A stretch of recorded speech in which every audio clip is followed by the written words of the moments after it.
Our people are our absolute greatest asset. And families are being broken up, with grandparents being forced to have a FaceTime relationship with their grandkids.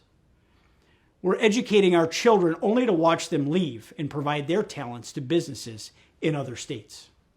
But honestly, who could blame them? Their alternative is to stay in the highest tax state in the nation, where property taxes and income taxes, they're crushing impediments to leading a middle-class life in this state. Did you know today that 1 out of every 3 New Yorkers is on Medicaid? A third of our population is stuck trapped in government dependency under Democrat governors because that's the trap that they've created to keep their own power. It's the driving cause of our high property taxes, where in most counties the entire tax levy goes solely to pay for Medicaid and then some. When you couple New York's high cost of living with skyrocketing inflation, thanks to Joe Biden, Kamala Harris, Chuck Schumer, and Nancy Pelosi, leaving is not a choice. It's the only thing left to do. People who did everything right still can't afford to pay their bills here.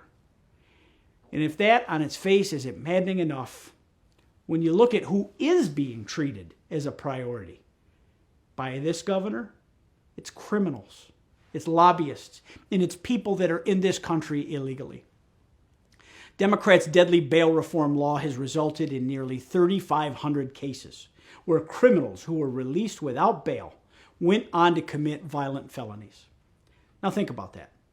That's 3,500 victims of serious crimes, 3,500 lives who are forever changed.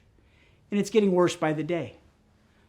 Just yesterday, the new woke Manhattan District Attorney, Alvin Bragg, he just announced that the only crimes that he's prosecuting for any jail time are murder and deadly assault.